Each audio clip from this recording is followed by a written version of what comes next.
I've always been the backup plan, never the star, just Kai, the quiet middle child who crunches numbers for a living. Meanwhile, my older sister Brooke was the family darling, the one who could do no wrong. Growing up, Brooke got everything first and everything better. New phone? Brooke got the latest iPhone while I inherited her cracked screen relic. Christmas gifts? She unwrapped AirPods and designer boots. I got a calculator and socks, practical gifts according to Mom. At school, I made the honor roll every semester. Brooke? She showed up to soccer practice twice, and my parents still framed her participation ribbon. I should have gotten used to it. But somehow, each new slight still stung. So when our grandfather passed away and left his 2 properties to us, I wasn't shocked, just quietly disappointed. Brooke got the large craftsman-style house in the city with a wraparound porch and 3-car garage. I got the tiny 2-bedroom bungalow out by the train tracks. The kind where the windows rattle every time the 642 Express roars past. It wasn't even subtle. I once overheard Mom telling Grandpa that Brooke would need more space for her future family, and that I'd be fine with something modest. Like always, they assumed I'd just accept it. And honestly, I did. Until Brooke and her fiancé Darren dropped their little bombshell over family dinner. "We're selling the house," she announced, with that high-gloss smile she always used when she was about to do something reckless. "We found an opportunity, a once-in-a-lifetime investment. Darren's old college roommate is launching this next-gen energy company. We're getting in early, like founding team early." Mom gasped like she'd just seen baby Jesus himself. "Oh, sweetheart, that's amazing." Dad nodded approvingly. "Visionary move, just like your grandfather." I tried to stay calm. "You're selling the house to invest in a startup?" "Not just any startup," Darren cut in, all puffed up. "It's an eco-tech platform that's going to transform how we store and share power grids. Think solar, but smarter. We're expecting triple returns within the first year." I blinked. "Triple? That's ambitious." Brooke rolled her eyes. "Don't start with the pessimism, Kai." "Just asking," I said evenly. "You two have a baby on the way. You really want to sell your only stable asset?" Darren leaned back in his chair and smirked like I'd just asked him how to tie a shoelace. "Look, I have a business degree from Wilburton. You're an accountant, right? Numbers guy. Safe, stable. We get it. But we're entrepreneurs." I bit my tongue. He didn't mention that he flunked 2 semesters and got kicked out of Wilburton before finishing an online certificate. And of course, no one brought up how Grandpa had actually wanted to split the houses equally until Mom convinced him otherwise. They didn't know I'd overheard that call, but I didn't say a word. Let them dive headfirst into whatever delusion they'd convinced themselves was genius. "You're right," I said, poking at my mashed potatoes. "It's your house. Do what feels right." Mom clasped Brooke's hand like she was announcing a Nobel Peace Prize. "Your grandfather would be so proud." "Sure. If Grandpa were alive to hear they were mortgaging their future on a buzzword-filled dream cooked up by a guy who once tried to sell cryptocurrency courses out of a garage." I went home that night and updated the spreadsheet I'd been using to budget my own house renovations. Next up was the bathroom. I'd finished the kitchen last spring, done all the tiling myself. I didn't have a dream home, but I had something solid, something mine. 3 months later, I was enjoying a well-earned Sunday shower when my phone lit up like a Christmas tree. 8 missed calls from Mom. Something was wrong. I threw on sweats and drove over to their place. My stomach dropped the second I pulled up. Luggage on the porch. Kids' toys scattered across the lawn. Chaos. Before I could knock, the front door flew open. Brooke's toddler, Max, bolted out and clung to my legs. "Uncle Kai! We live here now." Brooke appeared behind him, visibly stressed but still clinging to that performative smile. "Just for a bit," she said quickly. Things didn't exactly go to plan. Darren was on the couch, hunched over a laptop, muttering to himself. The investment? Gone. They'd dumped nearly $600,000 into it, all the money from the house, plus savings, loans, credit cards. Their visionary opportunity turned out to be a barely functional website and a lot of buzzwords. Darren had even quit his job to go all in. Now, they were homeless. Mom ushered me into the kitchen like it was a secret meeting. "They're going through a tough time," she said quietly. "And we're doing what we can, but we're overwhelmed." I raised an eyebrow. How bad is it? Dad shuffled in, looking 10 years older. We're covering rent, groceries, daycare. We pulled from our retirement. We're trying to help them land on their feet, but it wasn't enough. I helped where I could. Dropped off groceries, babysat when needed, transferred a few $100 when Mom hinted they were behind on bills. Nothing major. But then came the kicker. At my cousin's birthday party, Aunt Lisa pulled me aside. I shouldn't be telling you this, but your parents? They're planning something. I paused, cake halfway to my mouth. What kind of something? They think it would make sense for Brooke and Darren to move into your house. I nearly choked on the frosting. What? Just temporarily, she said quickly. But Sheila told me they're hoping you'll eventually just let them stay. Maybe you can move in with a friend. They think it's fair since you don't have kids. I stood there in silence as Aunt Lisa patted my arm, clearly trying to be helpful. But all I could hear in my head was, "Move out. Let them take your home. Again. Not this time." That night, I poured a glass of wine, sat at my kitchen table, and opened my laptop. If they thought I was just going to roll over and give up the one thing I built on my own, they were about to be very, very surprised. The idea kept me up that night. I stared at the ceiling, hearing every passing train rattle my bedroom window, each one like a countdown ticking in my head. They wanted me to give up my home. Again. For her. For them. I thought about the peeling wallpaper I scraped off by hand. The way I retiled the kitchen floor one stubborn square at a time. I remembered budgeting for new windows instead of a vacation. Picking up extra consulting work to afford the HVAC upgrade. This house wasn't just drywall and mortgage payments, it was mine. Not gifted. Not handed down. Mine because I earned every inch of it. So, no, they weren't going to take it. But if I pushed back too soon, it'd only trigger the guilt train. Mom would cry. Dad would look disappointed. Brooke would tilt her head and say, "But it's just for a few months." I'd been worn down by that act too many times. This time, I'd play the game. The next morning, I emailed my boss. Subject, quick question. Hey, Jasmine. Just wondering, was that finance manager opening at the Chicago branch ever filled? Asking for a friend.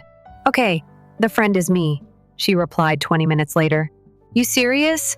You'd be perfect. Want me to set up a call with corporate? 2 days later, I had a Zoom interview. By Friday, it was official. I had the job, higher pay, bigger title, better location, and most importantly, a clean break. All I had to do now was disappear, strategically. I called Taylor, a friend of mine who worked in real estate. I need to sell my house, I said. He whistled. Hot market right now. We could flip that place in a week. You done with the renovations? Just finished the guest bathroom. Place is turnkey, perfect. Want to list next week? Sooner? We picked Thursday. I took the next few days off work, claiming personal reasons, and started packing the essentials. 2 suitcases, my laptop, important documents. The rest? Headed for storage. I kept up appearances with the family, answered Mom's texts with generic sure. I'll be there replies. Acted normal during Sunday calls. Smiled and nodded when Brooke sent yet another passive-aggressive message about how hard it was living at Mom and Dad's. I even transferred another $400 when Dad casually mentioned their grocery bill had gone up. Meanwhile, Taylor had multiple offers on the house within 4 days of listing. One couple even wrote a handwritten letter about how they could see their kids growing up here. I accepted their offer on the spot. No counter. I just wanted out. I didn't tell a soul. The night before the house closing, I checked into a cheap hotel near the airport. Slept like a rock. No trains, no guilt. The next morning, I boarded a flight to Chicago. I didn't look back. The apartment I rented was small but bright modern kitchen, big windows, and a coffee shop downstairs where the barista already knew my name by the 3rd visit. I spent my first few days settling in, exploring the neighborhood, walking just for the hell of it. For the first time in years, my phone was quiet. That lasted 5 days. On the 6th, I woke up to 38 missed calls. 12 from Mom, 10 from Brooke. A few from numbers I didn't recognize. One from Dad with a single text, call me. I didn't need to. It was Friday, closing day, which meant they'd gone to my house. Correction, the former house. I could picture it so clearly, it almost made me laugh. Brooke and Darren showing up with a U-Haul, expecting to waltz into my home like royalty, only to find the Andersons a sweet, retired couple already moving in, holding a signed contract and a deed with their name on it. I let the phone ring again as I made coffee, watched the steam rise, breathed it in. Then I picked up on the fourth ring. "Hello? Kai Ethan Miller?" Mom's voice hit me like a whip. "What have you done? Good morning to you too. Don't play dumb." "Brooke showed up to your house and there were strangers living there." "Strangers? They're called buyers, Mom. Nice people." "We closed last week. You sold your house? Without telling us?" "I wasn't aware I needed permission. You know Brooke and Darren were planning to move in." "No. You were planning that. I never agreed. There was a pause. You should have told us." "I figured you'd all appreciate the surprise." "You've always been so selfish," she snapped. "Your sister needed help, and I needed boundaries." Click. I didn't answer the next call. Or the 20 that came after. Later that night, Dad texted, "Your mom's upset. Just talk to her." I didn't reply. Instead, I poured another glass of wine, pulled a throw blanket over my legs, and watched a movie without being interrupted by family drama for the first time in months. Over the next few days, the attempts to contact me escalated. Brooke sent an email titled "Seriously?" Darren sent me a voice note full of uncreative insults and something about entitlement. And then Mom dropped the bomb. "If you don't want to be part of this family anymore, fine. But don't expect us to call you our son." Ouch. I stared at the message for a long time. I didn't cry. I didn't even get angry. I just blocked her number. And for the first time in my life, the silence felt like peace. A week passed. Then 2.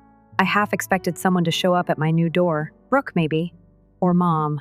I imagined Darren trying to confront me in the lobby, his ego too big to process losing the upper hand. But no one came. Instead, silence. Not the kind that makes you nervous. The kind that lets you breathe. Work was good. Actually, work was amazing. My new team was sharp, motivated, and for the first time in years, I wasn't overlooked during meetings. My ideas were taken seriously. My voice had weight. One afternoon, my boss Jasmine pulled me aside. "You settling in okay?" I nodded. "Better than expected, honestly." She smiled. "You've got great instincts. We've got a strategy session next week. I want you leading it." I blinked. "Me? You're ready." That night, I walked home past the bakery on 9th that always smelled like cinnamon and fresh bread. I stopped at the corner store, picked up a bottle of wine, and took the long way back, just because I could. Freedom was a strange feeling. I liked it more than I thought I would. But peace has a way of feeling temporary when you grow up in a family like mine. It was late Friday night when I got the text. "Unknown number. Hey, it's Jamie. Can we talk?" Jamie was my cousin. One of the few family members who never treated me like a background character. We weren't close, but we'd shared enough sidelong glances at family events to know we both saw the dysfunction. I hesitated, then replied, "Me, sure." 5 minutes later, the phone rang. "Hey," she said, voice low like she didn't want anyone to overhear. "I just wanted you to know, things are a mess back here." I sat up straighter. "How bad?" "Worse than they're letting on. Darren still hasn't found a real job. Brooke's been bouncing between part-time gigs and trying to sell old baby stuff online. Your parents are drowning trying to keep everyone afloat." I exhaled slowly. That tracks. They're behind on their mortgage. Max needs a dentist and they can't afford it. Your dad took a job at the hardware store. I let that sink in. "They never told me that," I murmured. "Of course not. They want you to feel guilty, but not too informed." I didn't know what to say. A part of me, maybe the old me, wanted to help, offer money, bail them out. But another part, the one still bruised from years of being second place, knew better. Jamie continued, "I'm not calling to make you feel bad. I think you did the right thing." I was quiet for a second. "Really?" "Yeah, look, it's been chaos, but it's their chaos. They made those choices. Not you." I smiled faintly. "You have no idea how much I needed to hear that." She hesitated. "Actually, I think Aunt Lee might have said something to your mom about how they treated you." My eyebrows lifted. "What did she say?" "That they were lucky. You didn't cut them off sooner. That maybe if they'd supported you half as much as Brooke, they wouldn't be in this situation." Now that was a surprise. Anyway, Jamie said, her voice softening, I just thought you deserved to know that not everyone's judging you. Thank you. After we hung up, I stayed on the balcony for a long time, watching the city blink below me. It didn't feel like victory. Not exactly. But it felt like closure, and for the first time in a long time, I realized I didn't want revenge. I just wanted peace. But peace wasn't something my family liked to give. 3 days later, the inevitable happened. Mom emailed me. No apologies, no reflection. Just a cold, clinical request. If you still have any of your brother-in-law's tax documents, please forward them to me. He's applying for something and doesn't have a copy. I stared at the screen. Not even a hope you're well. Just another ask. I didn't reply. The next day, Dad called. I let it go to voicemail. Kai, I know you're angry. We didn't handle things right. But maybe we can talk. Your mother's been, well, she's not herself. Just call us, okay? The guilt crept in, uninvited and unearned. Like muscle memory, but I didn't call. Instead, I took a different kind of action. I logged into the financial app I'd used for the monthly transfers, canceled the auto payment to Mom and Dad, marked the account as closed. A weight lifted. Later that evening, I grabbed dinner with Rachel, a coworker who'd been slowly becoming something more than just a coworker. We split a bottle of Malbec, shared stories about childhood, laughed until our ribs hurt. Somewhere between the main course and dessert, she said, "You seem lighter lately, like you left something heavy behind." I paused. "Yeah," I said. "I did." She smiled. "Good. Then let it stay behind you." And I knew she was right. But of course, the past never leaves quietly. 2 weeks later, I got a voicemail that caught me off guard. Not from Mom, not from Dad, not from Brooke. It was from Grandpa's old attorney, Mr. Miller. We're reviewing some final trust items related to your grandfather's estate. Please give us a call when you have a moment. It's regarding a clause that was recently brought to our attention. I called the next morning. Mr. Miller, the attorney said, we found a secondary addendum to your grandfather's will. It was dated 3 months before he passed, but somehow it wasn't included in the original probate package. That happens occasionally. What kind of addendum? A letter of instruction and a clause attached to the original property deeds, specifically referencing the house your sister sold. My heart skipped. Go on. He cleared his throat. It appears your grandfather placed a condition on the property's transfer, that it not be sold within 5 years of his passing unless both heirs, yourself and your sister, agreed in writing. My mind spun. But she sold it. Yes. Which legally invalidates the deed. The buyers will be protected financially, of course. But your sister may be in breach of the inheritance terms. Meaning what, exactly? He hesitated. Meaning, that house may revert to the estate. And since you're the only heir not in violation of the agreement, you could be entitled to full ownership. I sat back in my chair, stunned.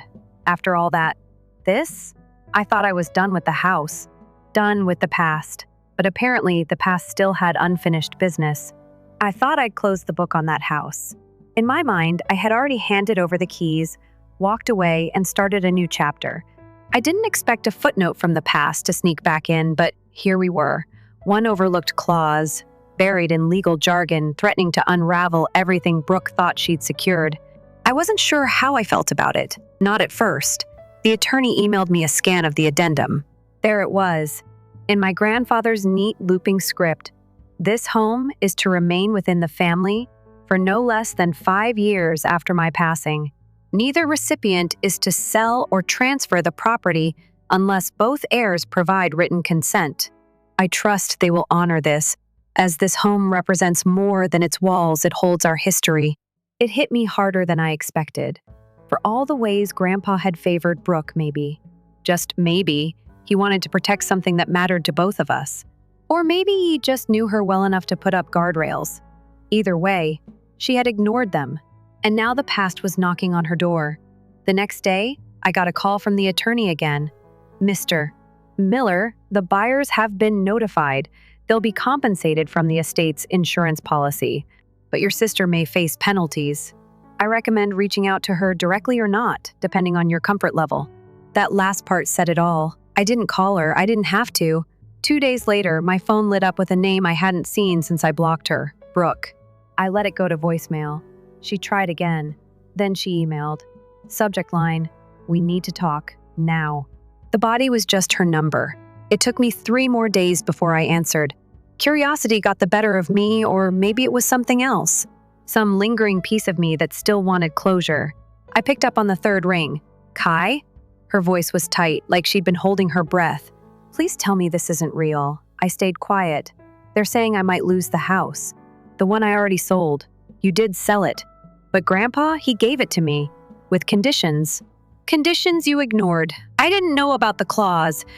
You didn't ask either." There was a pause. I could hear her pacing. "Look," she said finally, "we're in trouble. Darren's parents won't help. We've drained our savings. We thought that money was going to change our lives." "It did," I said. "Just not the way you hoped. You don't understand. If they reverse the sale, the debt falls on us. That's hundreds of thousands of dollars we don't have." I leaned back in my chair. My apartment window caught a bit of late afternoon light, casting soft gold across the floor. Peaceful. "What do you want from me, Brooke? Just say you agreed to the sale. That we had your permission." I blinked. "You want me to lie? Please, you're doing fine now. You've got your new job, your little apartment. We're drowning here." I didn't even feel angry. Not anymore. Just tired. "All those years," I said quietly, "you were always the one they rooted for. The one they sacrificed for. You got the big house, the spotlight, the benefit of the doubt. And I took the scraps without complaining. You think that makes me bitter?" She was silent. "I'm not bitter, Brooke. I'm just done." "Then do this one last thing for me," she whispered. "For Mom. For Dad." "They were ready to push me out of my own home," I said. "You were. Don't pretend this is about family." Another silence. Then, soft and venom-laced, "You're seriously going to let us sink?" "You already sank," I said. "You just didn't notice until the water was at your neck." Click. That was the last time we spoke. But the drama didn't end there. Mom called the next day, leaving a voicemail soaked in guilt. "I don't recognize you anymore, Kai. Your grandfather would be ashamed." Funny, considering it was his claws that started all this. A week later, Dad tried. "Son, I know you've had your reasons, but Brooke needs help. Don't make this harder than it has to be." I didn't respond. I couldn't. I wasn't going to play the villain in their story anymore. If standing my ground made me heartless in their eyes, so be it. But not everyone saw it that way. Jamie called again, voice tinged with something between disbelief and admiration, words spreading. "Some of the cousins are saying you finally did what nobody else had the guts to do, which is stop playing the family scapegoat." I smiled faintly. "Took long enough. Everyone's watching this play out," she added. "And you know what? Most of them are on your side. Even Aunt Lee said she'd have done the same if she were in your shoes." That was nice to hear. But I didn't need approval anymore. I had something better. Clarity. I thought about Grandpa's house sometimes, what it meant to us growing up. We'd spent summers on that porch, eating popsicles and watching fireflies. He used to say, "A home is only as solid as the people inside it." Maybe he knew it was never solid to begin with. 3 weeks passed. Then came the formal letter from the attorney. The estate had been restructured. Due to Brooke's breach of the inheritance clause, I had sole claim to the residual assets, including the rights to the house. Ownership reverted to me. And because the property had already changed hands illegally, I was entitled to a legal settlement from the estate's insurance plus a quiet slice of poetic justice. I didn't tell anyone. I just signed the paperwork, took the check, and moved on. Used some of it to pay off my student loans. The rest? I invested it wisely. Unlike Darren, I believed in boring money slow, stable, and secure. But just when I thought the dust had finally settled, something happened that caught me off guard. I got a letter in the mail, handwritten, no return address. Inside was a single folded note. "I don't expect forgiveness, but I see it now. I see you." Dad, I read it twice, 3 times. Then folded it neatly and placed it in the drawer beside my bed. I didn't know what to do with it yet, but it didn't make me angry. If anything, it felt like the wind changing direction, even just a little. For the first time in a long time, I slept without grinding my teeth. I didn't need them to change. I just needed them to stop pretending I didn't exist. A few months passed. The seasons changed. Chicago turned crisp and gold, the wind sharper, the days shorter. Life settled into a rhythm: quiet mornings, strong coffee, long walks through Grant Park, work that challenged me without draining my soul. And for a while, it was enough. The chaos I'd left behind faded into background noise. The texts stopped, the emails slowed. Even my nightmares, those strange, wordless dreams of being back in that cramped family kitchen, being asked to give up just one more thing, began to fade. Then, one afternoon in November, Jamie called. "You sitting down?" she asked. "Should I be?" She exhaled. "They're having a family dinner. A real one, not just your parents, but the whole extended family. Everyone's invited." I waited for the punchline. "They want you there, Kai." "Right. I'm serious," she said. "Your dad's the one who asked. He's the one organizing it." That gave me pause. "I don't know, Jamie. I've moved on. I know," she said gently. "But maybe that's why you should come. You're not walking in needing anything from them." And I think they know that now. I didn't answer right away. Part of me felt like showing up would be opening an old wound. Another part, one I hadn't fully silenced, wanted to see what they'd say to my face. Wanted to be in the room and not be invisible. Where is it? Their house. Saturday night. 7 sharp. Who else is going? Everyone. Aunts, uncles, cousins, even Darren, unfortunately. That made me laugh. Sounds like a party. "You don't have to decide now," she said. "Just think about it." And I did. All week. It wasn't about revenge anymore. I'd had that quiet, clean, and final. This was something else. Closure, maybe. Or clarity. One last chapter before I closed the book for good. Saturday came, and I stood in front of my closet like a man preparing for battle. I picked a soft navy sweater, black jeans, leather boots. Nothing fancy. Just comfortable. I wasn't there to impress. I was there to witness. As I pulled into the familiar street, my stomach did that thing it used to do before school presentations. Nerves. Not fear, just anticipation. The house looked smaller than I remembered. Familiar but worn. The porch light buzzed. A cracked flower pot sat empty near the steps. And for the first time, I noticed the shutters needed repainting. I knocked once. The door opened faster than I expected. Dad stood there, older than I remembered. Thinner. But his eyes, those were the same.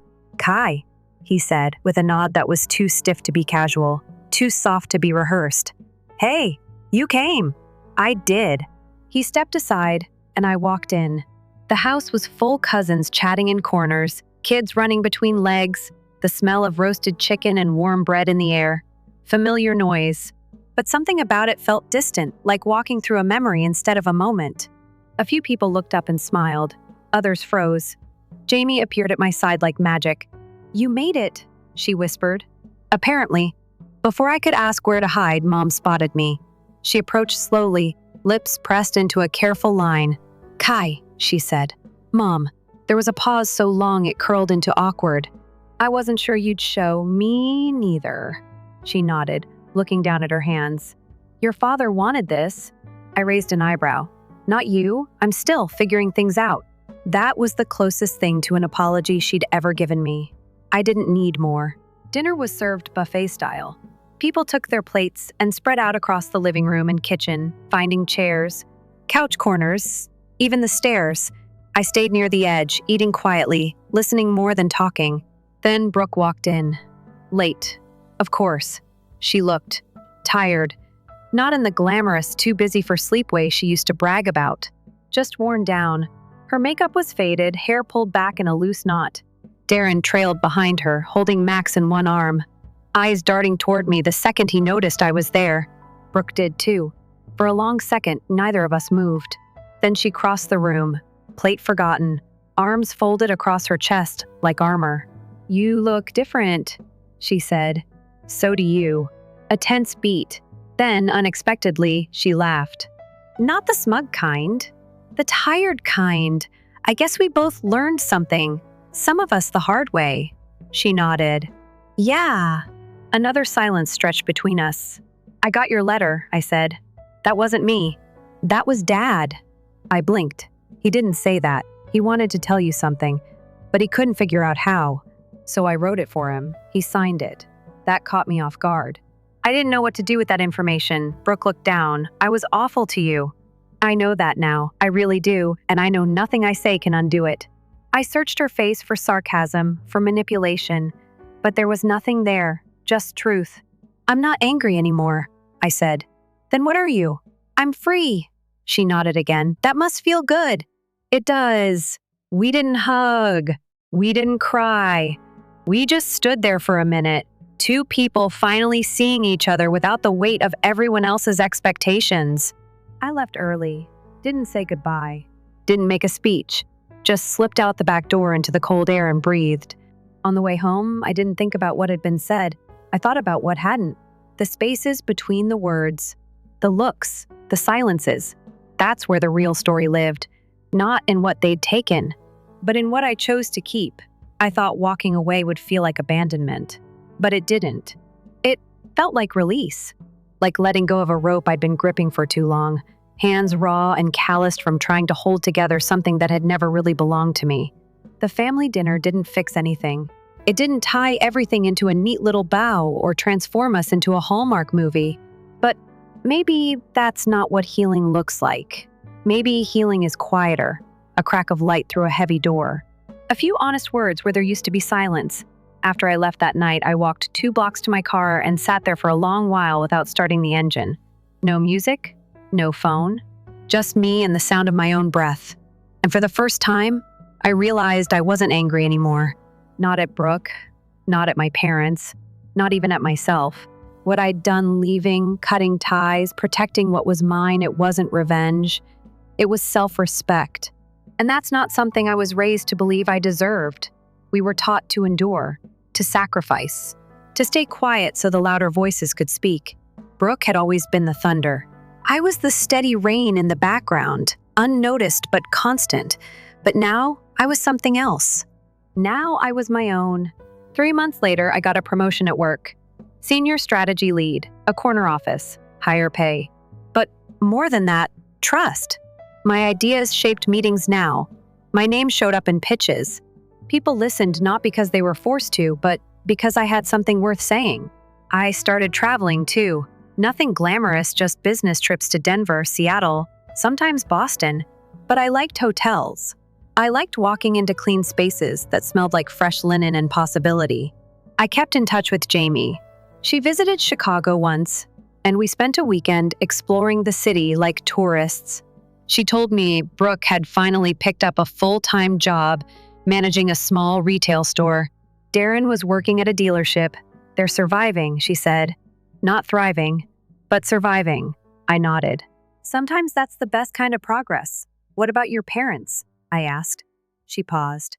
They don't say much anymore. I think they're tired. I didn't ask for more. I didn't need to know every detail. Just enough to understand that life was still moving, with or without me in the middle of it. I kept the letter from Dad, the one Brooke wrote and he signed. Sometimes I took it out, unfolded the paper, and stared at the words not because I believed everything written, but because it reminded me that even silence can break eventually. They never sent another, and I didn't send one back. But I didn't carry the bitterness anymore. I let it go like breath in winter air visible for a moment, then gone. One quiet Sunday morning, I sat on my balcony sipping coffee. The city below me buzzed with life. Horns, dogs barking, a saxophone from someone's open window. It was nothing like the suburbs I left behind, and I liked it that way. That morning, something shifted in me. Not big, just a gentle click. I realized I didn't need to prove anything to anyone anymore. Not my worth, not my choices, not my success. My life didn't need to be displayed in the family trophy case. I didn't need a spotlight or validation or even acknowledgement. I was enough, right here, as I was. And for someone who grew up always being compared, always being just behind the golden child, that realization felt like rebirth. I bought a little plant shop that spring, a quiet corner space tucked between a bookstore and a bakery. It had big front windows and floors that creaked. I didn't do it for profit. I kept my job. The shop was something different, something for my hands, my soul. On weekends, I watered ferns, repotted succulents, chatted with regulars who just needed something green in their apartments. People started calling me the guy with the quiet smile. I liked that. It was better than Riley's son or Brooke's brother or the accountant who always shows up but never makes waves. Here, I made my own waves, soft ones, enough to grow things. One afternoon, I found an old box I'd almost forgotten about. It had photos, real printed ones from childhood. Me and Brooke on the porch of Grandpa's house. Halloween costumes, a school play, birthdays with frosting smeared faces, all frozen in time. I expected it to hurt. It didn't. I just smiled. Those moments were real. So was the pain that came later. Both things could live in the same box, side by side. That was the truth of family complicated, layered, never just one thing. I placed the box back on the shelf. Then, out of instinct, I pulled out a note card. Wrote a few lines, nothing dramatic, just honest. Hope you're finding your peace. I'm finding mine. Kai, I didn't sign it with love. Didn't add a return address. Just walked to the mailbox and let it go. That was enough. 6 months later, I heard from Jamie again. She called out of the blue. They sold Mom and Dad's house, she said. I raised my eyebrows. Really? Yeah. Moved into a smaller place out by the lake. Less space, fewer neighbors. More quiet. How are they? She was quiet for a second. Better. I think all of it, everything that happened, forced them to see things they'd spent years ignoring. Like? That you were never the problem. That landed softly. They miss you, she added. Do they say that? No, she laughed. But they do. In the way they don't talk about you anymore. I smiled. I miss some things too. You ever think about going back? I looked out at the skyline. No, I said, but I'm open to something new someday. That's fair, she paused. I'm proud of you, Kai, I swallowed. Thanks. It still felt strange to hear, but I was learning how to believe it. So, here's what I've learned. Sometimes family is blood. Sometimes it's not. Sometimes it's the people who show up at your worst and ask nothing from you. Sometimes it's the version of you that fought to exist. You don't have to hate where you came from to choose where you're going. You don't have to make peace with the past to move forward. You just have to stop waiting for someone else to give you permission. I spent most of my life waiting to be chosen. Now, I choose myself, and that's more than enough.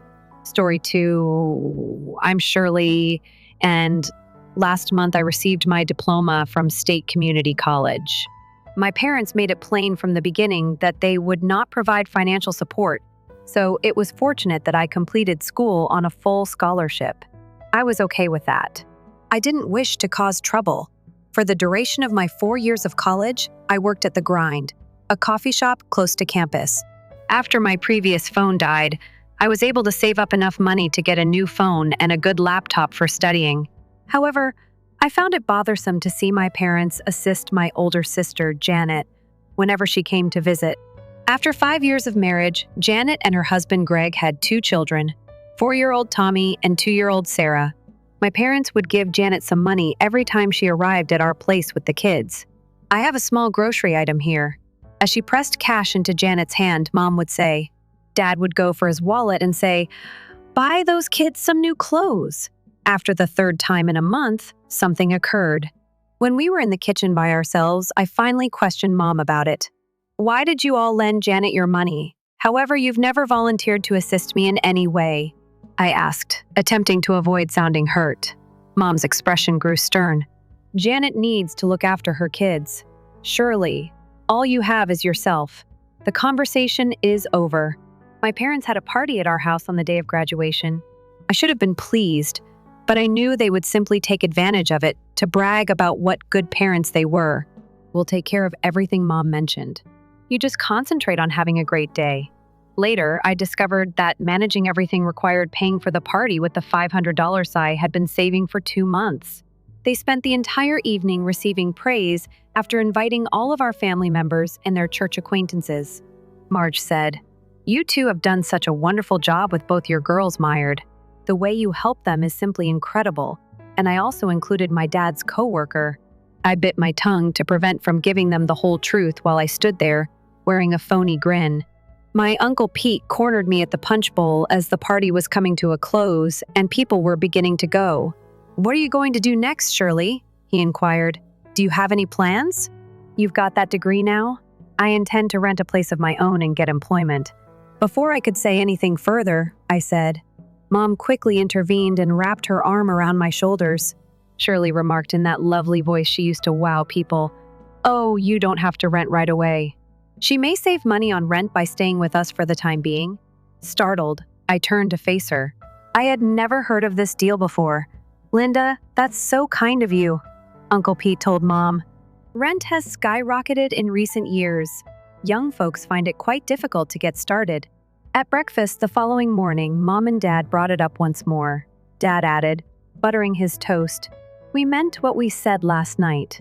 You are welcome to remain here while you seek employment. Right now, there's no need to squander money on rent." "Thank you," I said. "I'll give it some thought." While looking for a work, I gave it some thought.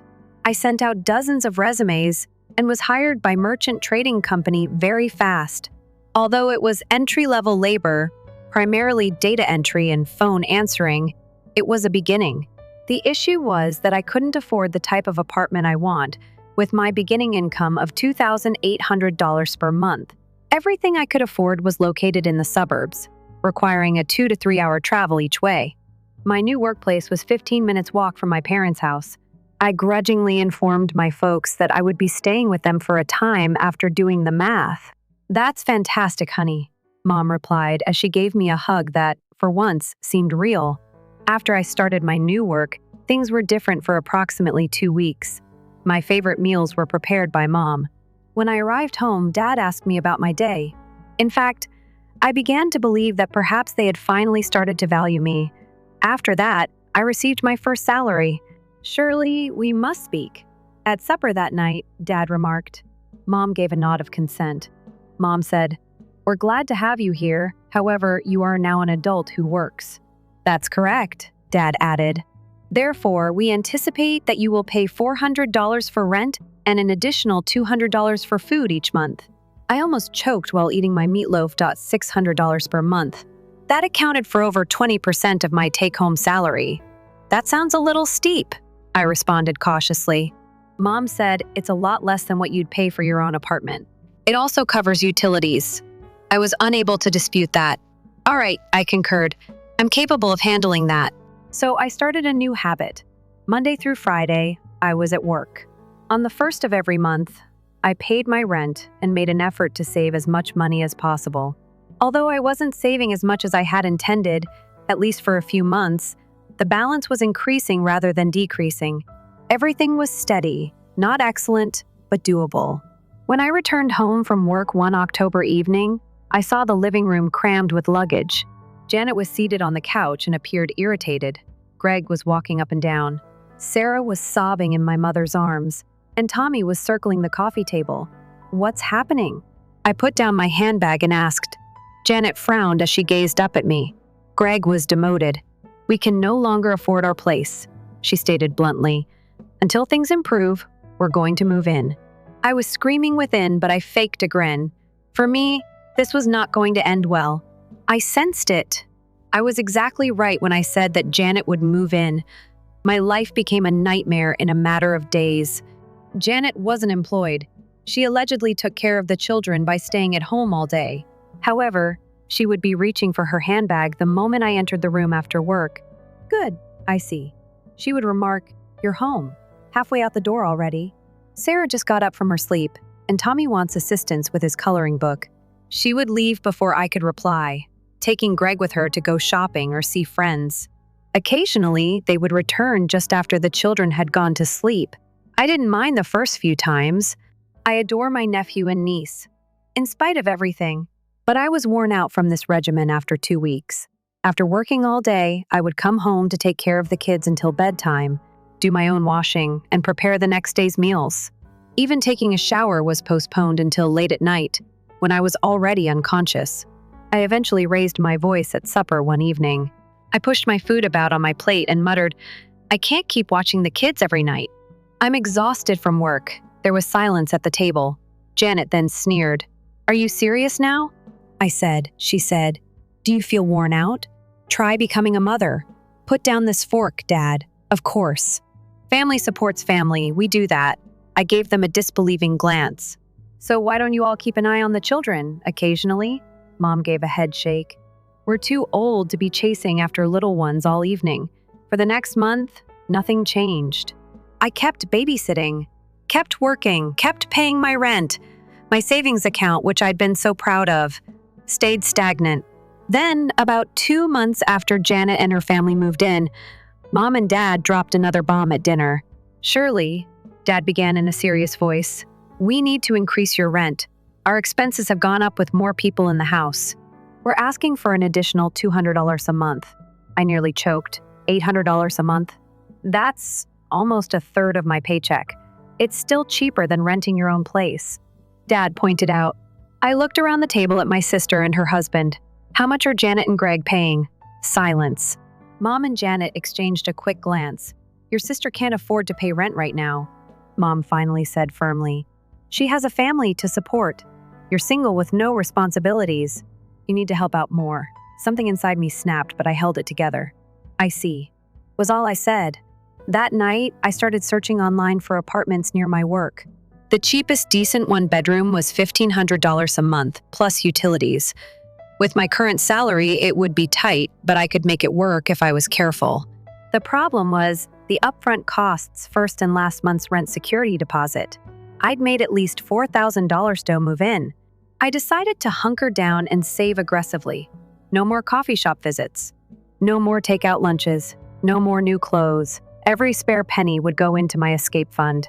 But the universe, or more accurately, my family, had other plans. A week later, the washing machine broke down.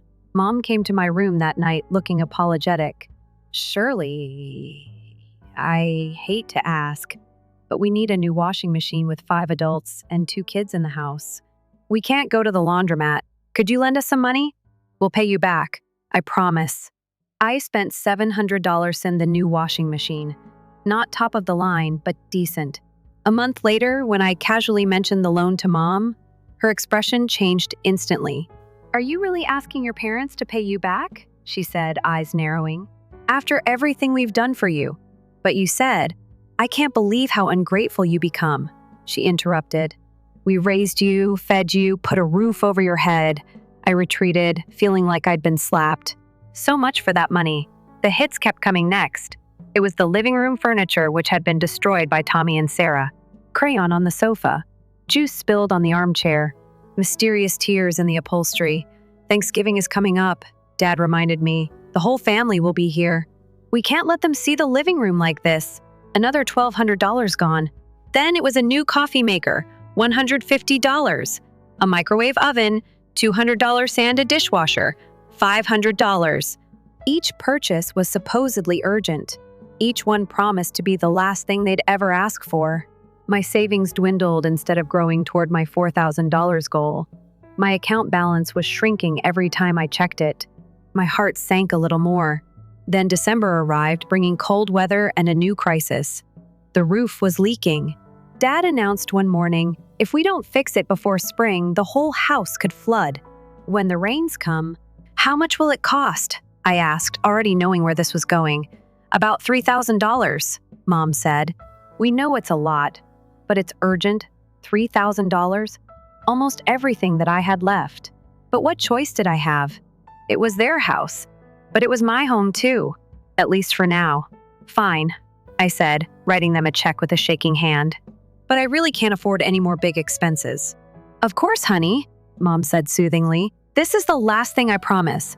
Dad nodded. We'll get the contractor out here next week. But the contractor never came.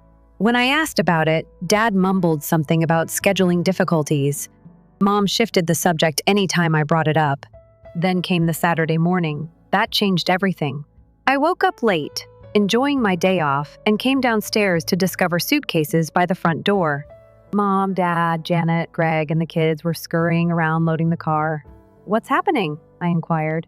Still half sleeping. Mom appeared astonished to see me. Oh, good morning, darling. We're going on a small getaway. A trip. Where? Florida, Dad remarked joyfully. Our friends have a guest house there. We're staying for 2 weeks through Christmas. Where did you acquire the money for a Florida vacation? I asked, though I already knew the answer. Mom at least had the decency to appear guilty. We utilized the roof money, we'll save up again for repairs after the holidays. My eyesight clouded with fury. You mean my money? The $3,000 Cy handed you for an emergency roof repair? Now, Shirley, Dad stated in his cautionary tone, don't create a scene. But I was beyond caring. I gave you the money since you stated it was urgent. I've been sending you money for months. While I pointed at Janet and Greg, who were pretending not to listen. Live here for free, Mom remarked icily. If you don't have enough money, then you have to put forth more effort. Get a second job, perhaps. Yes, Janet added her voice. When grown-ups need more money, they do that. They abruptly abandoned them all, leaving me alone myself in the large, deserted home with a leaky roof and a broken heart. I sat at the kitchen table for what seemed like hours after they left. For the first time in months, the home was silent. No Janet whining, no children yelling, and no parents pressuring me into doing anything. Nothing but quiet. Everything became evident in the quiet. This would never end. They would continue to take until I was completely gone. Not my cash. Not my vitality. I don't respect myself. I took out my phone and looked through my contacts till I came across my coworker, Lisa. A few weeks prior, she had stated that her sister was trying to find a roommate. When she responded, I remarked, "Hey, Lisa, does your sister still have hopes of finding a roommate? Could you give me her phone number?" Megan, Lisa's sister, resided in an apartment 2 streets away from where I work. Great location, affordable rent. I gave her a call right away. Lisa filled me in about you. After I introduced myself, Megan said, "She says, you're really clean and dependable. Having you as a roommate would make me happy." I scheduled same-day service with a moving company over the phone the next morning. I then made a list of everything I had bought with my own money as I went around the house. The coffee maker, the microwave, the dishwasher, the living room furnishings, and the washing machine. "Hi there." When the moving company answered, I said, "Today, I have some appliances and furniture to move. It's a little urgent, yes." 2 hours later, they showed up. Everything I had purchased was set up in Megan's flat by the evening. She was overjoyed. She brushed her fingers over the new sofa and remarked, "This is amazing. My home used to be so deserted." As I organized my things in my new closet, I murmured, "I'm glad it works out." I slept better that night than I have in months, or maybe years. My new room had a window facing out over a tiny courtyard and was tidy but compact. More significantly, for the following 2 days, it was mine. After going to work, I returned home to my new flat and relished the quiet. I kept my move out a secret from my folks. Then what would the point be? Mom texted me 2 days before Christmas, and my phone buzzed. "Tomorrow afternoon, we will return home. Have dinner ready, please. Not very fancy. Simply something warm." I burst out laughing. I was still regarded as their personal chef by them, created an ATM. I left work early the next day and made a final visit to my parents' residence. I placed an order at a neighboring, inexpensive Italian restaurant. Garlic bread with pasta salad. The dining table, the only furniture left in the living room, was where I laid everything out. I even hung silverware and plates. Then I walked out, using the key I would never use again to lock the door behind me. On Christmas Eve, I woke up to a flurry of missed calls and irate texts from my father.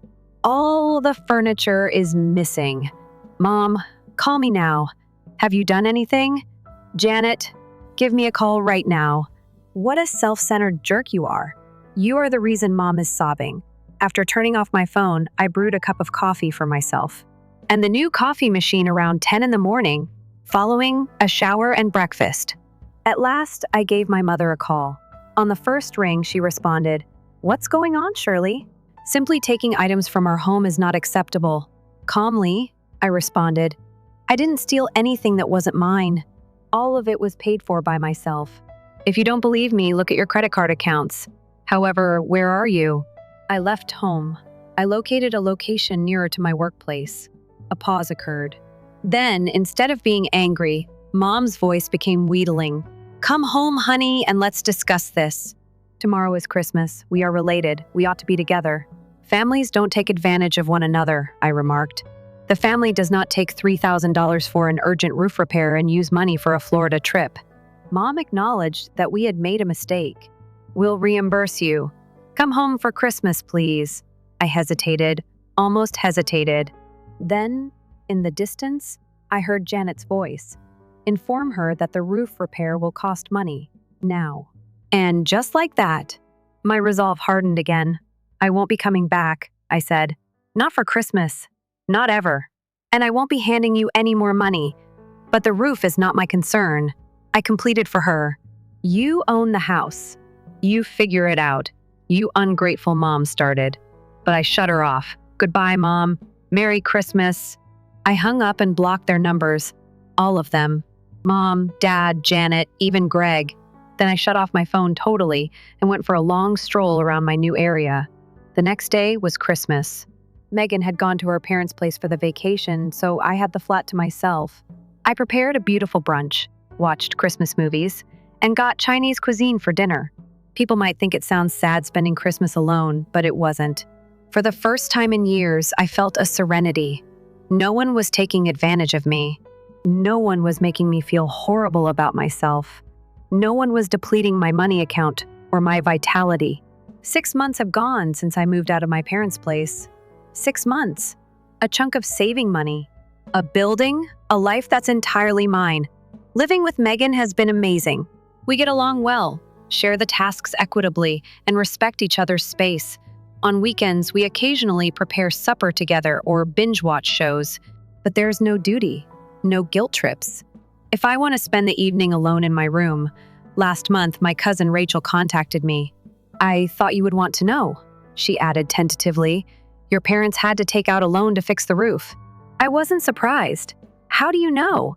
Your mom told my mom. She made it seem like they're struggling because you abandoned them. Rachel hesitated. I told my mom what truly occurred. I hope that's acceptable. It's more than okay, I said. Thank you. Rachel also indicated that Janet and her family were still living with my parents, but things had changed. Mom and Dad had started charging them rent and having them contribute to groceries. Work has been going smoothly. I was given the responsibility of leading a small project team 2 months ago, and I did an absolutely fantastic job. My manager summoned me into her office yesterday. Shirley, your work has amazed me.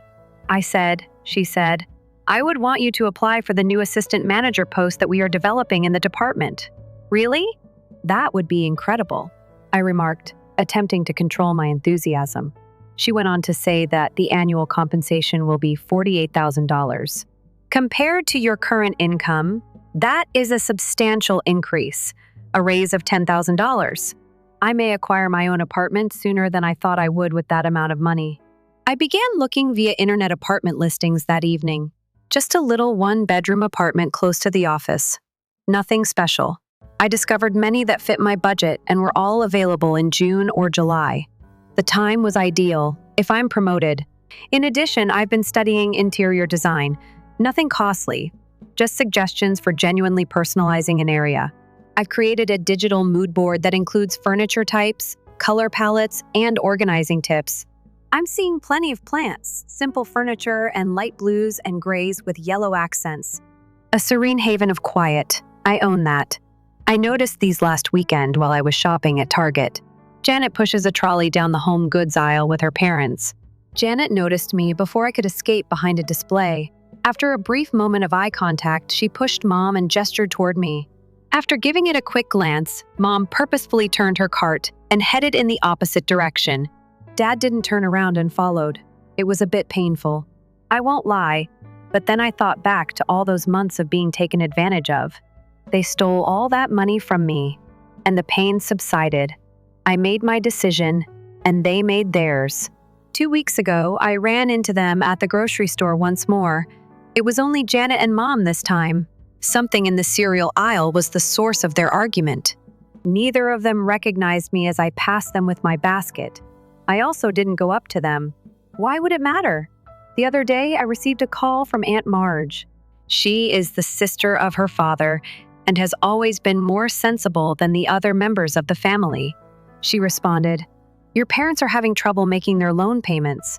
They have been requesting assistance from family members." I answered, I hope no one is giving them money. By now, most of us are aware of this. Your cousin told us what they did to you, Marge said. I remarked, I'm not shocked that they're searching for their next victim.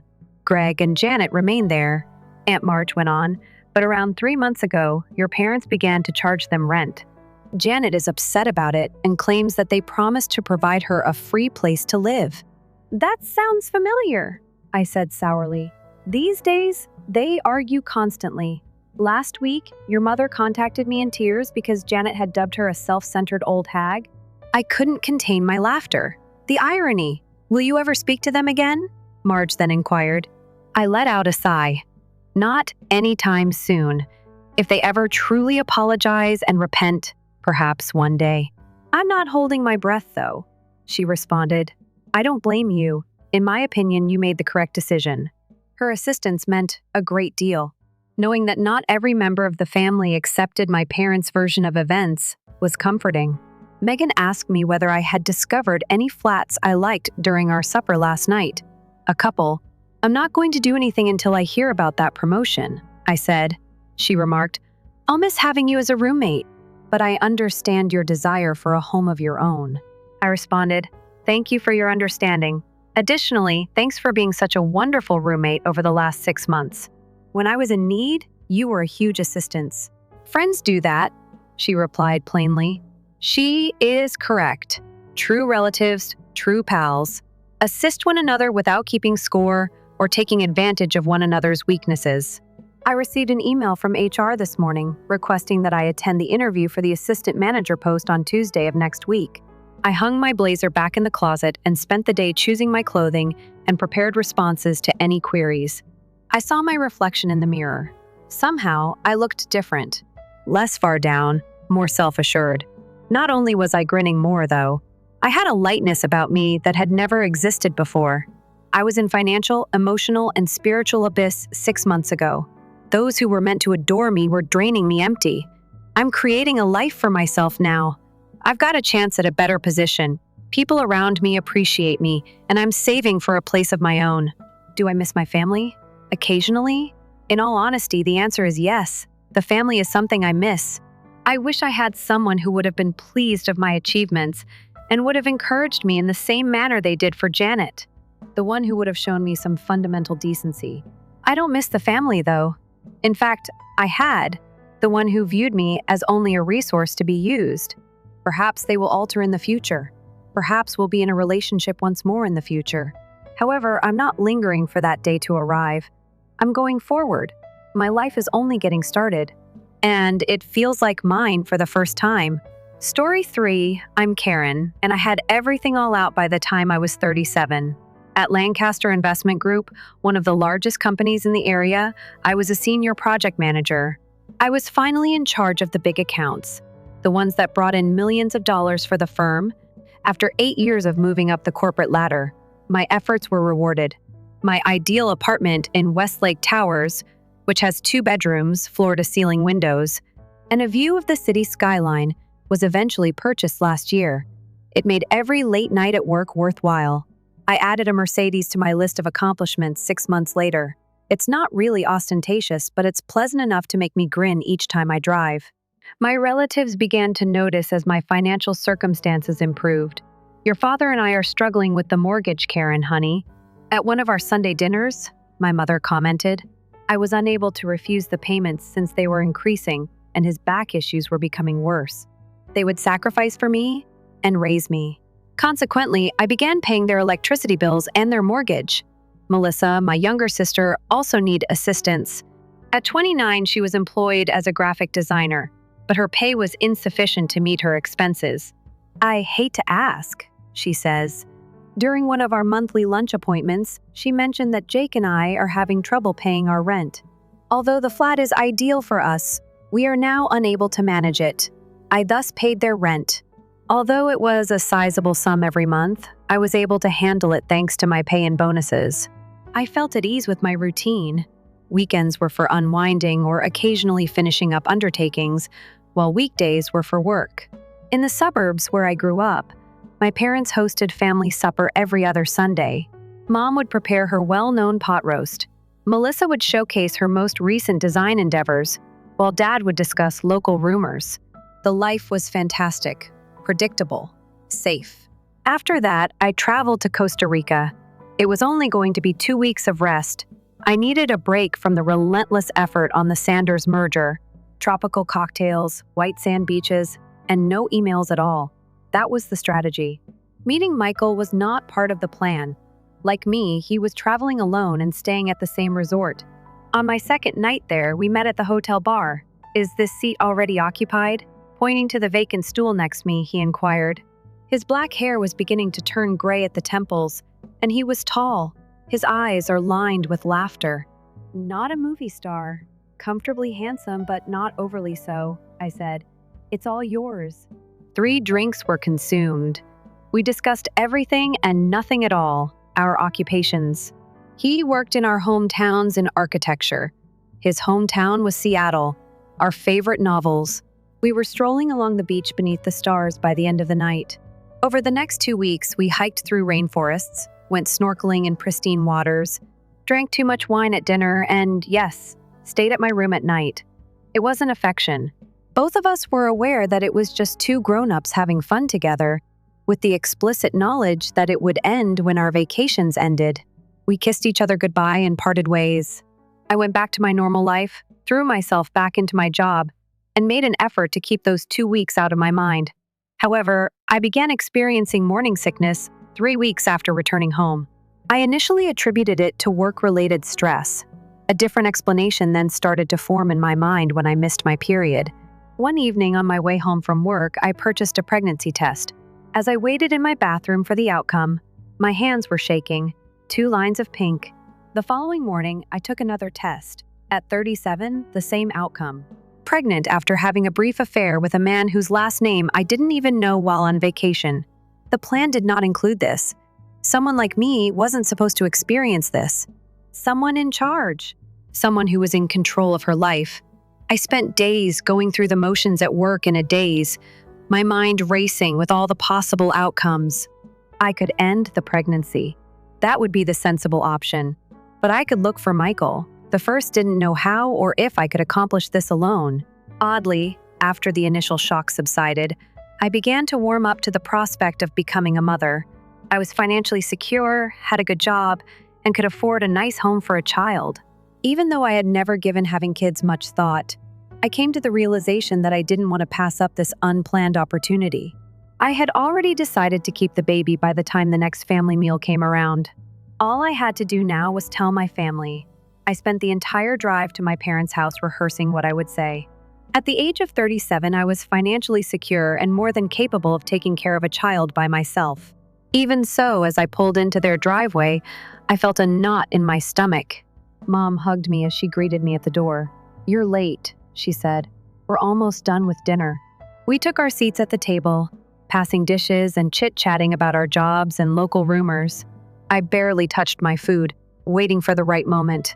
Finally, as Mom brought out dessert, I took a deep breath. "I have something to tell you all," I said, my voice steadier than I felt. 3 pairs of eyes focused on me. I'm pregnant, about 7 weeks along. The ensuing hush was deafening. Mom's fork clattered against her plate. Dad froze with his coffee cup halfway to his mouth. Melissa's eyes widened. "But who's the father?" Melissa asked. I explained about Michael, the vacation, fleeing, how we hadn't exchanged contact information. "So some random guy knocked you up and disappeared," Melissa said, her tone sharp. "He didn't disappear." We both agreed it was just a vacation thing. "Karen," Mom said slowly, "have you considered your options?" I knew what she meant. I've thought about it a lot. I'm keeping the baby. Dad, who had been silent until now, shook his head. "Karen, think about what you're saying. You're 37, single, with a demanding career. This isn't the time to have a child, especially not one from this situation." "Your father's right," Mom chimed in. "You should get rid of it before it complicates your life. You're not getting any younger, and pregnancy at your age can be risky." I stared at them, shocked. I'd expected questions, concerns, maybe even disappointment, but not this immediate push for termination. "What about the father's medical history?" Melissa asks. You don't know anything about him. What if the baby is born with problems? What if there's something genetically wrong with it? The baby, I said, emphasizing each word is going to be fine. You can't know that, Mom, argued Karen. Be sensible. This isn't how you planned your life. Plans change, I replied, feeling anger rising. I thought you'd be supportive. That's not fair, Mom said. We're concerned about you, no. You're concerned about yourselves. I stood up, pushing my chair back. I'm having this baby with or without your support. And if you can't accept that, then maybe we need some distance from each other. Don't be dramatic, Dad said. Sit down and let's discuss this rationally. There's nothing to discuss. I've made my decision. I grabbed my purse and headed for the door. I thought family was supposed to stick together no matter what. I guess I was wrong. I left without looking back, tears blurring my vision as I drove home. They'd call when they calmed down. I told myself they'd come around once they had time to process the news. The next morning, my phone rang. It was Mom. Karen, honey. Her voice was contrite.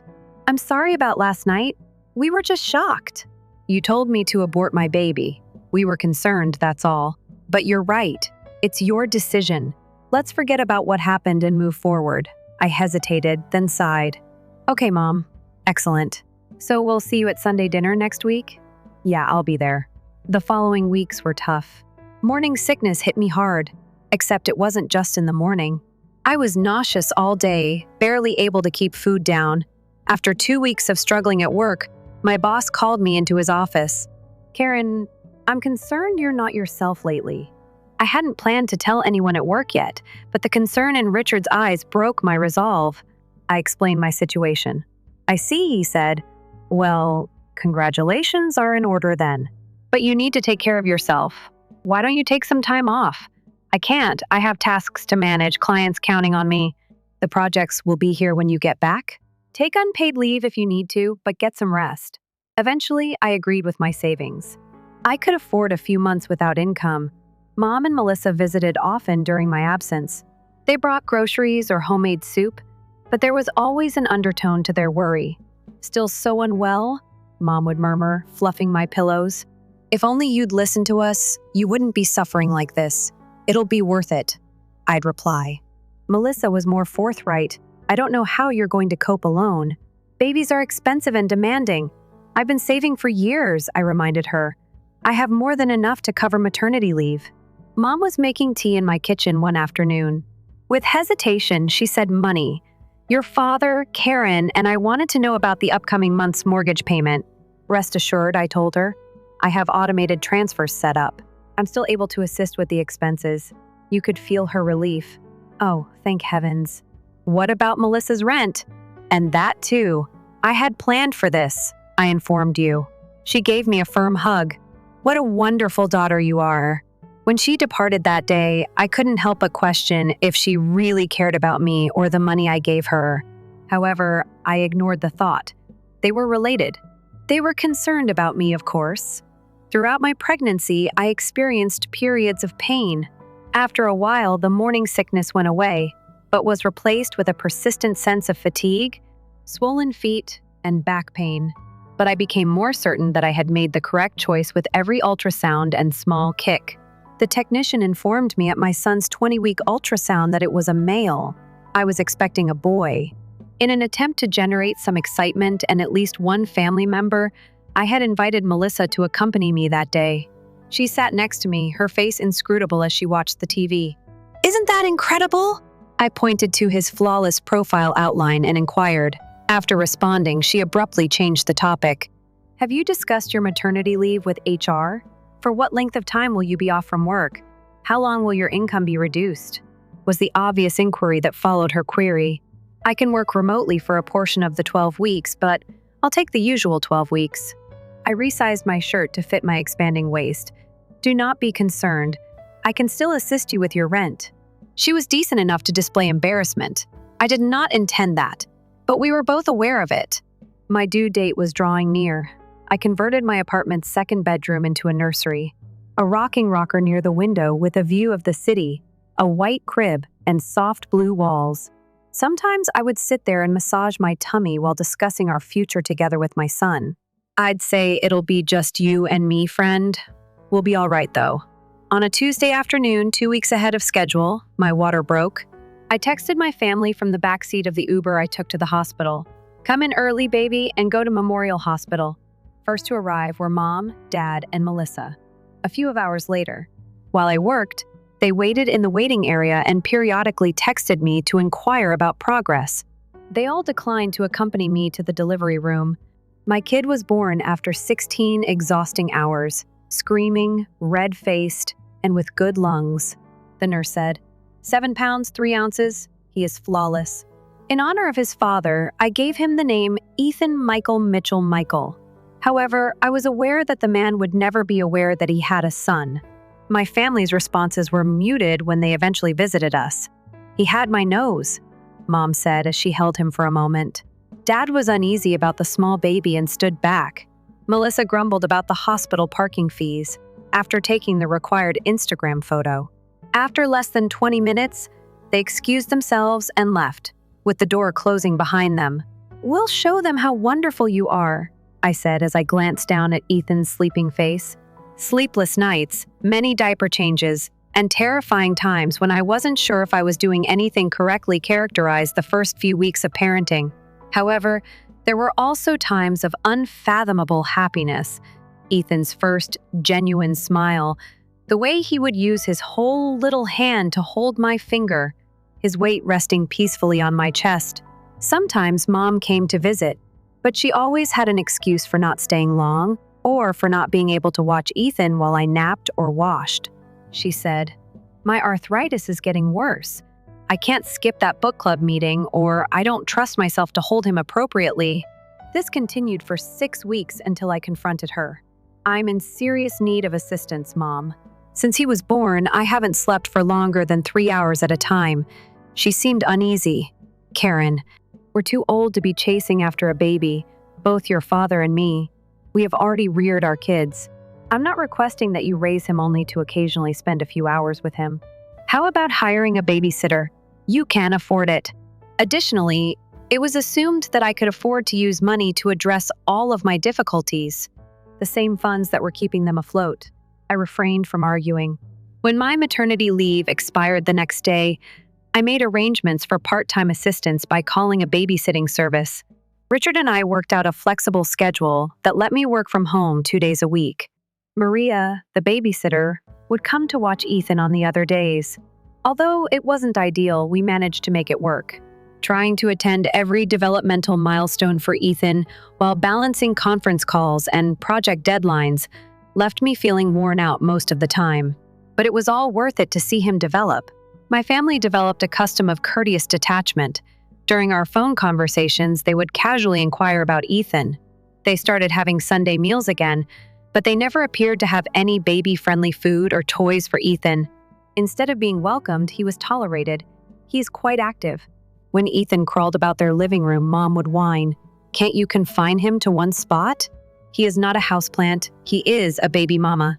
By his 2nd birthday, Ethan had progressed from baby to toddler, following the same trend. Even though I no longer expected my family to play a significant role in his life, I continued to bring him to Sunday meals and invite them to his milestones in the hopes that things would change.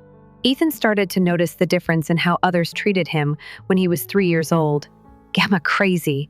One Sunday, after his mother had yelled at him for handling a crystal figurine, he inquired, "No, dear.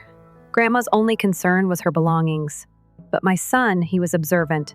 After being dismissed too many times, he gave up on attempting to embrace my father. In contrast to his cautious and insecure demeanor at daycare or with Maria, he clung to me during family get-togethers. Melissa unexpectedly dropped by my flat one day. While I was going over business materials, Ethan was in the living room playing with blocks. "Hey," she said, giving me a quick embrace. "Have a moment to chat? At last, Jake and I have decided on a date." "That's fantastic. What day is it?" "June 15th. We've located the ideal location, the brand new venue with a view of the bay. And I've already chosen my outfit." "That sounds beautiful," I remarked, truly delighted for her. "Being a part of your special day is an honor." Melissa cleared her throat. "That's really what I wanted to discuss with you. With the wedding, I need your assistance. I assumed she was asking for guidance or maybe for me to take care of some organizational things, so I nodded. Naturally, what are you in need of? After a moment of hesitation, she hurried forward. Everything, including the location, caterer, flowers, dress, and photographer, has been planned. The estimated cost is $70,000. My coffee almost suffocated me. 70. Oh, that's quite a bit, she added defensively. It's actually pretty reasonable for a proper wedding these days. In any case, we were hoping that you might provide us with some financial support. I stared at her in shock. Melissa, I can't afford to offer you that much. I now have a child. I have to consider my own retirement, his educational savings and bills. Melissa turned to look at Ethan, who had returned to his blocks, and I thought I caught a glimpse of bitterness in her eyes. All right, she muttered icily as she got to her feet. I'll speak with Jake to see if we can work anything out. She was on her way to the door. Ethan's cheerfulness was hardly appreciated by her. Goodbye. With increasing apprehension, I watched her go. I wasn't sure that our relationship would ever be the same again since something had changed. It was a very calm week following Melissa's stay. Mom didn't call. I'm checking in. My sister didn't text me about the wedding. I was too preoccupied with work and Ethan to think about the weird stillness. Then, on Friday night, I saw Melissa's Instagram post about next night's family supper. I'm eager. I located my phone. I had not been invited. Tomorrow night, I texted Mom about dinner. Oh, she said 3 hours later. Just a little thing. I didn't anticipate that you would want to take Ethan out so late. It was a weak justification. We always ate supper as a family at 6, which was well before Ethan went to bed. They were purposefully excluding me. All right, I didn't want to create a fight, so I texted back. My phone rang with a fresh message on Saturday night when I was bathing Ethan. Melissa sent it. A film. As Ethan splashed joyfully in the tub, I opened it, assuming it was something adorable she wanted to share. My parents' dining room was seen in the video. It was obvious that someone who had had a few drinks was holding the unsteady camera. My family's faces were heated as they sat around the table with wine glasses in hand. Cheers to us, Dad said as he raised his glass to the family. Mom concurred. Speaking about relatives, Melissa's voice was heard behind her, a little garbled by the camera. Have you observed Karen's changes since the baby was born? As I kept watching, my heart fell. God. Indeed. Dad complained. I will only spend money on that child. Do you recall her generosity in the past? Mom added. I have nothing else to say about Ethan's college now. Ethan may require new shoes. 30,000. Melissa voiced her displeasure. She would only give me it for my wedding. Before that load, she used to be so much more helpful. If she had initially listened to us, it would have been better. My blood ran cold as Mom spoke those words. Everything would have been as usual if she had just disposed of it when we instructed her to. Dad gave a nod. Everything was wrecked by that child. Even her personality has changed. Before Ethan, to life? Melissa lifted her glass and laughed. The others laughed and joined in the toast. The video came to an end. With tears running down my cheeks, I sat still, gazing at my phone. Ethan, unaware of my grief, splattered water at me. Once more, my phone buzzed. Melissa sent out another message. You must see this, Jake. It's funny. By accident, she forwarded me the video. Her fiancé was the intended recipient. My first amazement is replaced by a chilly rage as I hastily save the footage. Then I saw that the video was no longer in our conversation. Recognizing her mistake, she remotely erased it. My phone rang the next morning. Melissa was the one. She spoke too warmly. Hey sis, are things going well for you and Ethan? All right, I said in a bland tone. Why are you asking? No cause. I wanted to check in. She hesitated. What about the wedding funds? I disguised my distaste and added, I'll transfer it shortly. Do not be concerned. Fantastic. You are the greatest. Later, we can talk. She ended the call. I'm obviously glad I didn't bring up the video. I went into my banking app and made some adjustments instead of transferring the money. I started by turning off the recurring payments to my parents' mortgage account. I then removed their utility bill's regular payment.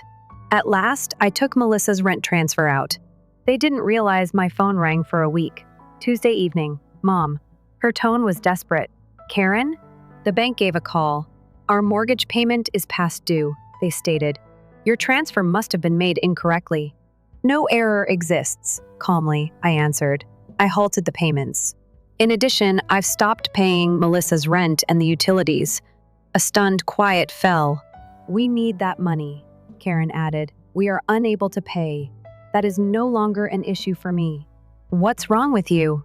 She made a demand. Is this a result of you not receiving a dinner invitation? Melissa came up with the notion, not me. I must leave, Mom. Ethan requires me. Before she could answer, I hung up. There was a loud knock on my door the next day. I could see Melissa and my parents both looking irate through the peephole. I debated not responding, but ultimately decided it was time to confront them. I hurried inside after opening the door. Karen, what the devil? Melissa yelled. My landlord gave me a call. The rent is past due. I don't panic. I have something I want to show you. I grabbed my phone and played the video. Melissa emailed it to me by mistake, and I hit play. As they watched, their faces became white. There was a lengthy stillness after it was over. Melissa was the first to speak. I said, You weren't supposed to see that plainly. We were only venting our frustrations. Mom made an effort to clarify. Our wine intake was excessive. You said that my son was a burden. You expressed your desire that he hadn't been born. You accused me of being avaricious for not giving you more cash, Melissa said. You've changed since you had him. You were so giving once. Now Ethan is the center of attention. It is, of course. He's my kid. How about us? Mom broke down. We are also your family. You've always been there for us. I assumed that's what families do, so I did it. I see now that I was mistaken. A true family provides unconditional support to one another. You will just let us struggle then? Dad inquired astonishedly. Are both of you well enough to work? Melissa might be able to locate a less expensive apartment once I pointed it out. You're being unkind. Melissa spit. I'm establishing limits now. I will not allow Ethan to grow up surrounded by people who hate him. Mom argued that this was about the money. Because we requested assistance, you are punishing us. I gave a head shake. This has to do with love and respect. You haven't showed my son either. All right, Melissa responded, reaching for her handbag. Don't expect us to act like a single, happy family anymore, but keep your money. Oh, I said. I don't expect anything from you. No more. Slamming the door behind them, they departed. They attempted to get in touch with me throughout the next weeks. I got calls, texts, and even a letter from my mother pleading with me to change my mind. I sent the letter back unread and blocked their phones. I learned that my mother had taken a part-time job to help pay the expenses from someone we both knew. Dad had begun driving for a ride-sharing service. Melissa had returned to their home. Her nuptials were put off indefinitely. On other nights, I questioned if I had been too severe, but then I would see Ethan sleeping soundly, innocently and flawlessly, and I would know I had made the correct decision. I was promoted at work 6 months later. I took Ethan to the park to celebrate, observing him as he laughs and runs in the sunlight. As he got onto my lap for a bite, I remarked, Just us, buddy. Just us, he said again, beaming up at me. I adore you, Mama. I adore you more than everything, my love. I knew then that we would be all right. It was sufficient that we had each other. More than sufficient. It was all of it.